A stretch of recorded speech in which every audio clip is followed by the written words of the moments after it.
Hello again, folks, and welcome back to Let's Play Dragon Quest 1! I'm your Game Master Darius. Last we left off, we had our asses handed to us by a wolf lord, rather, and a dragon. Green dragons weren't much to snuff at in a whole lot of the later games. They were kind of one of those, you know, oh, it's a dragon things. And this is a very classical, hey, dragon's gonna kick your ass sort of a situation. And so now we are but on the grind. When are we gonna stop the grind? Either, well, I say either, but the grind stops when I either have the money to purchase the thing, which is still gonna be a while, regardless, or I get, like, I don't know, level 20, one of the two. Ooh, Radiant. I don't recall what the Radiant spell is. Oh, it's Torch. It provides the torch effect. Ah, goddamn.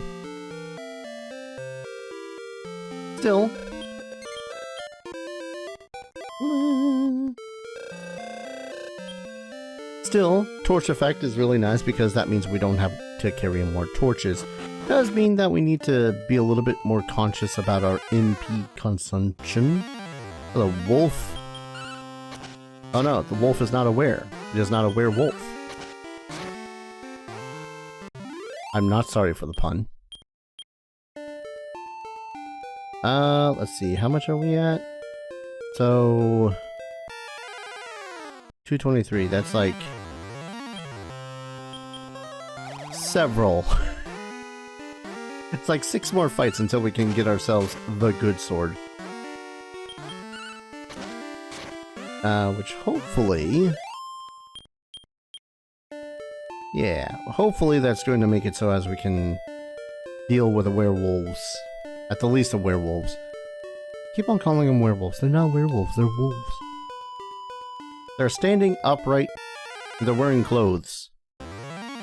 They should be werewolves. Go to sleep, and please never wake up, Mr. Wolf.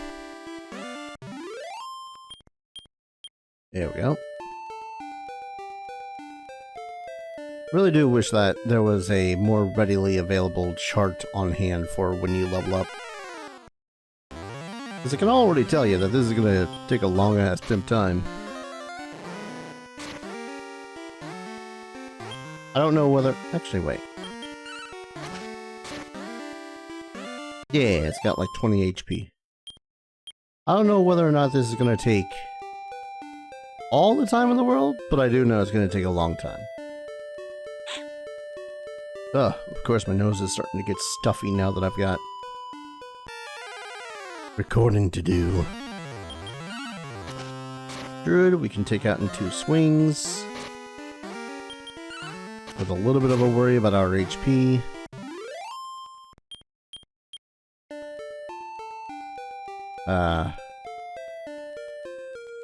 Nothing like walking around in circles. Walking around in circles. Walking around in circles.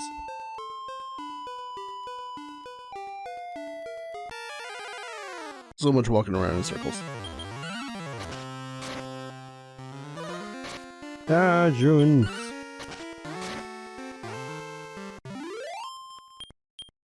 And I'm kind of curious now where exactly all of the inspiration for this game comes from.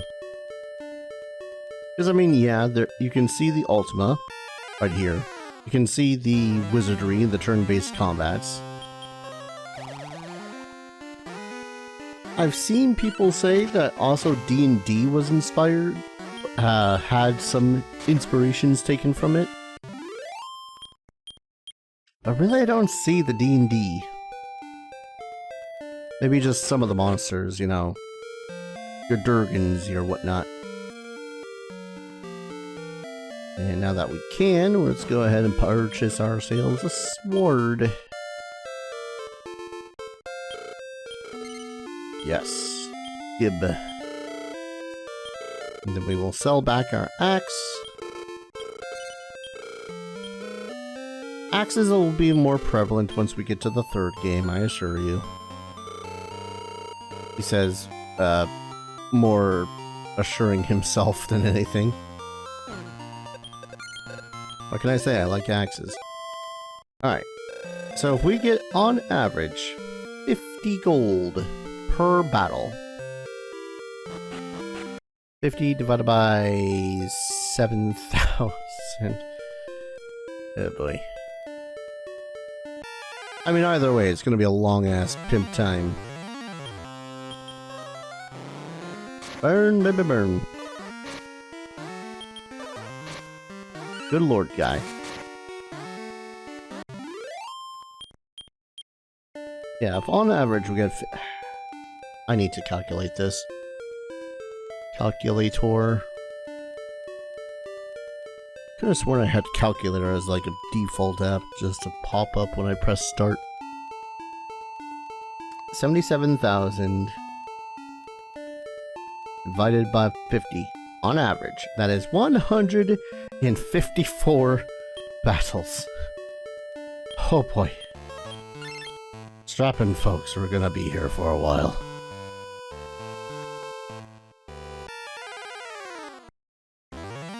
Oh boy. Can I just one-shot the skellies? No. Well, I wanted to one-shot the skellies so that I might possibly just fight, like, the wolves. But I guess even the steel sword doesn't give me that much of a boost of strength. I think there's only something like three other swords in the game? I could be wrong.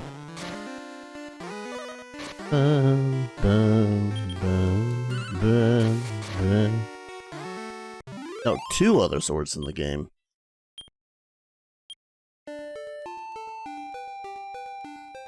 Theoretically, I could have just not gotten the steel sword. Okay, you got more than 20 HP, but I am faster now. Those are pretty much the guys that I want to be fighting against. 60 HP. Good, good, good, good, good, good, good.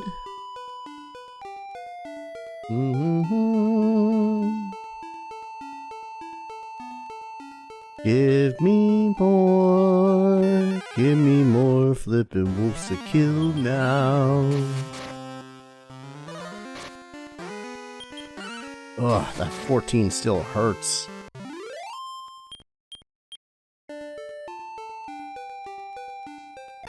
Trying to think of any other things tangentially related to this game when it comes to experiences and whatnot. I think that Sentinels of the Starry Sky, the 9th game, is just so good. Like, it's got the very typical, oh, your protagonist is silent kind of a thing going on for it. So it's not much of a your character's importance to everything, if that makes any sense. But the thing is that the amount of customization that you get to do with all your characters is fan-freaking-tastic.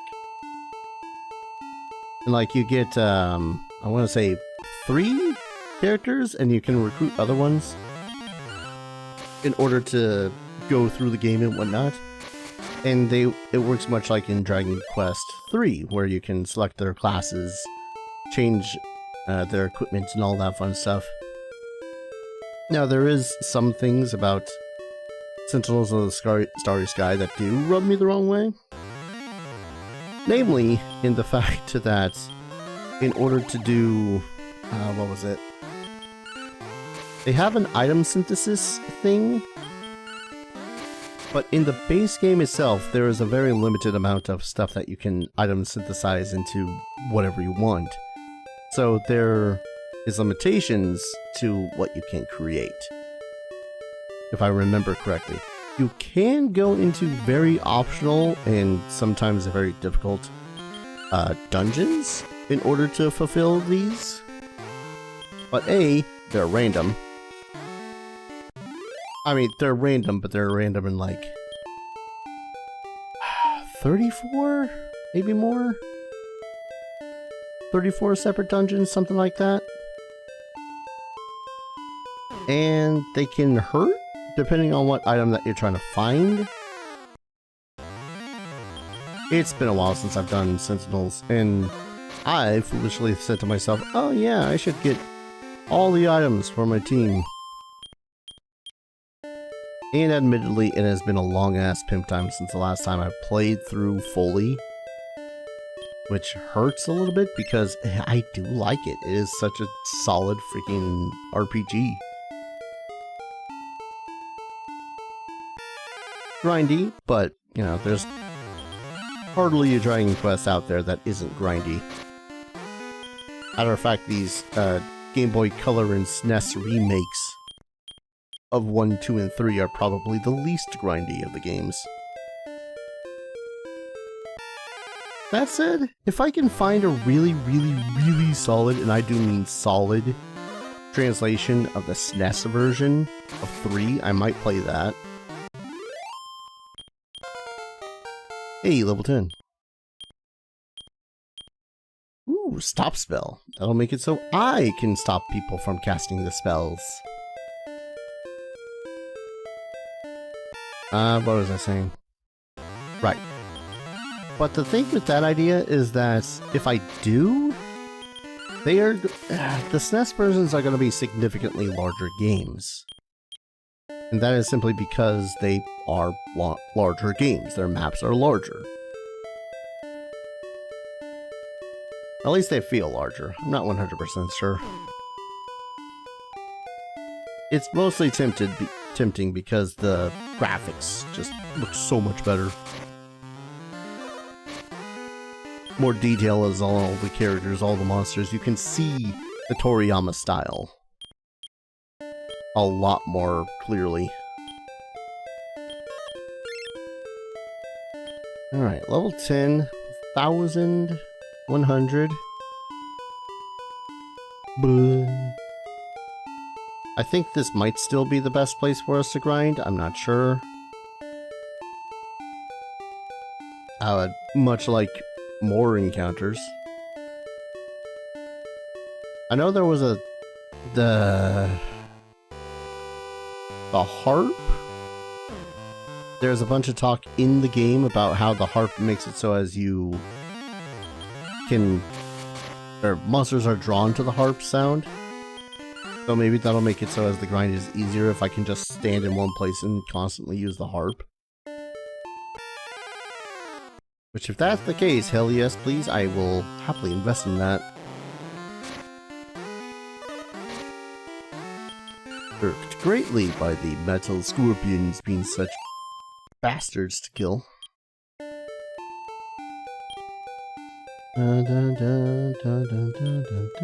Heal. Has 2 more castings of a single offensive spell, or a casting of a single offensive spell and a heal. Hey, 1 less heal I have to worry about.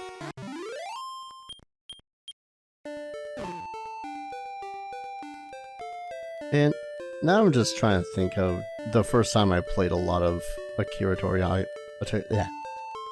Games with Toriyama's art style. I think another solid one that I had played, one that I really do want to do for the channel, but the problem is it's on the Xbox 360, and I do own it. I do have a 360. It just so happens to be 3,000 miles away on the other side of the coast. But I digress. Is Blue Dragon. I played through a good chunk of that. And unfortunately, the problem is that it's on the Xbox 360. It had abysmal loading times. battle music was so goddamn hyped up. And I think it was...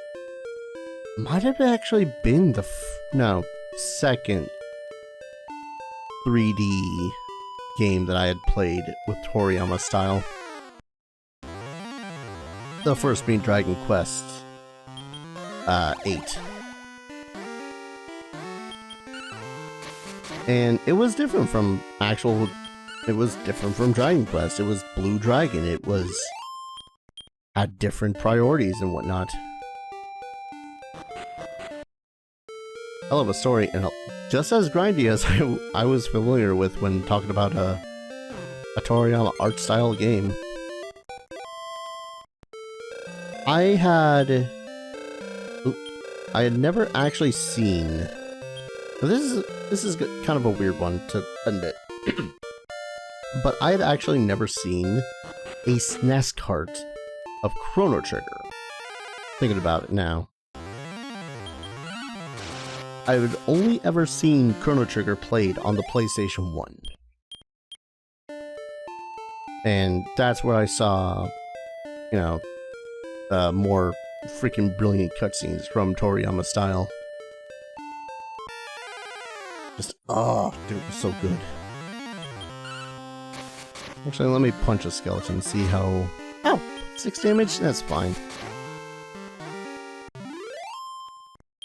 I'll suck down a heal before I put a skeleton to sleep.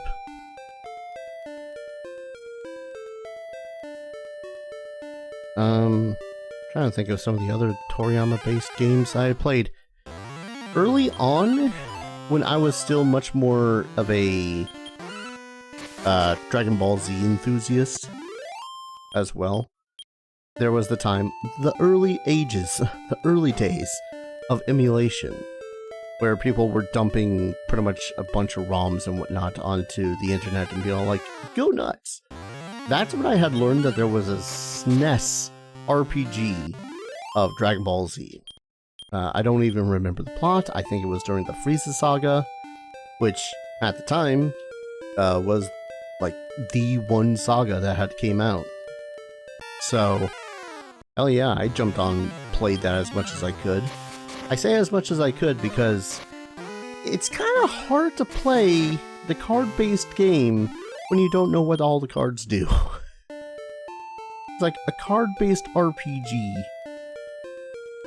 It seemed solid. It really did. But I just don't know what the hell was going on. I know that there's most definitely translations at this point. But... yeah. I don't think I'll be picking it up anytime soon, though. Like, I'm not as much of a Dragon Ball Z enthusiast as I was. I still very much want to go back and rewatch the OG Dragon Ball. Because, god damn. I remember some, because I was trying to get back into watching it at one point with friends. And I really just found it fun, if anything. Wasn't even all that much into the fighting at some points. It was just I wanted to see what adventures they'd gotten into. The Red Ribbon Army, the tournaments, training. It is a funky experience to be more into the characters than the actual fights, which... admittedly, Dragon Ball Z was more about the fights at that time, let's face it. But yeah, I had stopped watching Dragon Ball Z. Oh god, when was it? After the Cell games. I think they had announced the Buu saga, or at the start of the saga, whatever it was after the Cell games, and it just kind of... I couldn't get attached to it. It's like, it was supposed to be the time, you know... Toriyama was supposed to retire Dragon Ball Z in 1995. He had a whole letter thing set up too that he had put in the last of his manga, for Dragon Ball, he didn't think that it was going to be as influential as it was. It turns out it was. And I don't know, I guess studios wanted more so he can sell more. And that's where the Boo Saga happened. And my problem with the Boo Saga was that at the end of the Cell Saga, at the end of the Cell games, we were pretty much shown Goku is dead. Dead as a doornail. I mean, sure, he's still rocking up there as a spirit or something.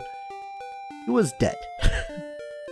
And it was supposed to be it was supposed to be a passing of the torch to Gohan, which seemed the most natural thing about, you know, the strongest warrior in the world and whatnot. Or living warrior, I guess. But then then Gohan showed up on screen and was a goddamn super nerd. He was still considered one of the strongest characters, but not really. And then Goku comes back and I don't know, man. I was just really not into it. Especially when they shown, oh yeah, no, he can just come back as a spirit with theoretically infinite energy. Like, oh, okay, cool. It was hard to get back into Dragon Ball after that. I don't know why I'm doing the patterns that I am. But yeah, I don't know. Dragon Ball, yeah. OG Dragon Ball was very much about the adventure. About, you know, watching them go from place to place, collecting the Dragon Balls. Whereas Dragon Ball Z, very much more about the fighting than it was about the actual adventures being had. Sure, you can invest in some of the characters and they had some side story stuff. Like, like Goku and Piccolo learning how to drive. Holy shit, that was an episode. That was the fun of it. I dare really say, as climactic as the fights were, those were some of the more, I guess, human moments of Dragon Ball as a series. Wasn't the fights, wasn't the defending humanity or whatever. It was Goku and Piccolo learning how to drive. It was Trunks and Vegeta trying to learn how to be, you know, father and son. And all that fun stuff. It's those moments. And yeah, I had primarily watched the American dub of OG Dragon Ball Z. But those moments. Those were fun moments. Those were good moments.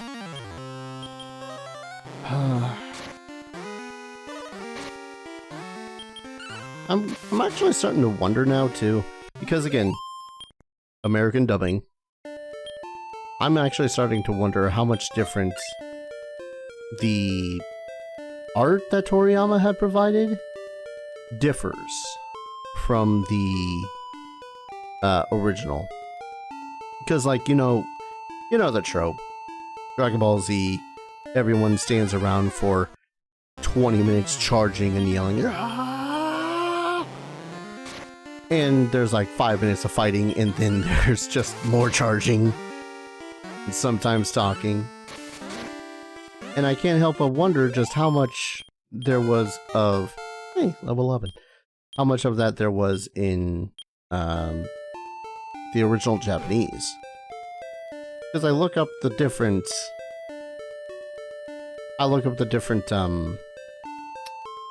episode lengths and whatnot, and it seems like there's less in the Japanese release, or they didn't stretch it up as much.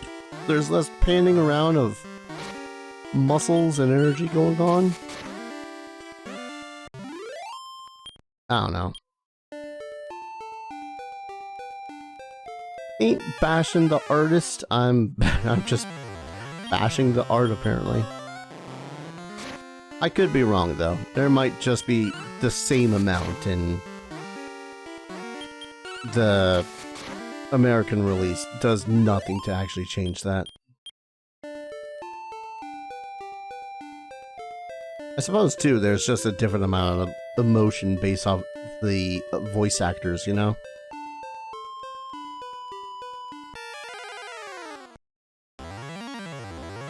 Only so much voice direction that can save a certain role or whatnot.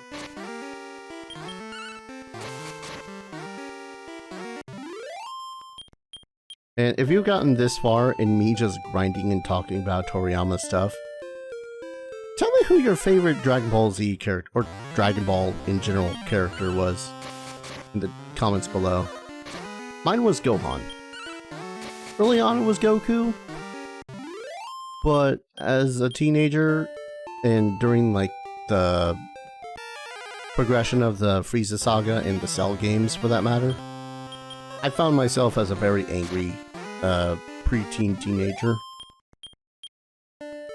So, very much one of those dudes with bottled up emotions, and when they exploded, they exploded. So somehow I saw a lot of myself in Gohan, for better or for worse. Ugh. I'm gonna have to see about finding another place to grind, I think. If not for the levels, then for the money. Because I cannot see my grinding for like 2 or 3 more episodes for the magic armor. As much as I don't mind doing it myself, I'm not sure about making it into more episodes. I'll look through the guide once we're done with this one. But yeah, as a preteen teenager, I was an angry little individual, but I couldn't show it, so I had to bottle it all up. And, I don't know, when I exploded, I exploded. Not in a great, grandiose fashion as Gohan ever did, but I think it all did culminate at the end of the Cell games, in where I pretty much just saw him getting angry, but taking control of it. And I know that there's a lot of things with Cell games that are just kind of stupid, like Gohan getting angry at how he had turned Super Saiyan 2. True Super Saiyan 2, as the show had called it. Like, he had no attachment to 16 in the slightest. I think he only knew 16 because, oh, yeah, it's the robot trying to kill my dad. And he just sees head of 16 get squashed before him and is like, oh yeah, I'm pissed off now. And 16 was supposed... I don't know. There is one video I saw online that would fix that entire scene, but it involves changing how the Cell games, or training for the Cell games, would have gone. And I still think it would have been perfect, but basically it would have ended up being like Gohan and Goku don't go into the hyperbolic time chamber together or something like that. Or it was 16 that goes into the hyperbolic time chamber with him in order to train them. And like, yeah, one day is 1 year in the hyperbolic time chamber, so, you know, they could have had father-son bonding time or whatever. But I don't know. It would have made it so as there was more of a connection with 16. So that the scene of him telling him, let it go. And not in the freaking Wazabadooz way. That would have had far more of an impact. Of, you know, Gohan seeing his friend slash tutor or whatever passing on, being squished by Cell in that final lesson. It would have been so much more impactful. But they didn't do that. Instead it was, Yeah, I trust my son to be able to kill this ultimate evil we face so far. Oh, by the way, ultimate hero, here's this goddamn thing that fully heals you. The hell is wrong with you, Goku? You are a terrible father.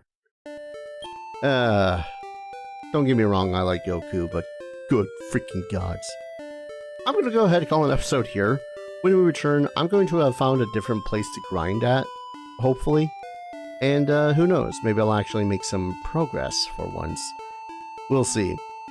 Thank you everyone so very much for watching. Prepare for more ranting and grinding. As always, I hope to see you folks in the next video. Take care. Cheers.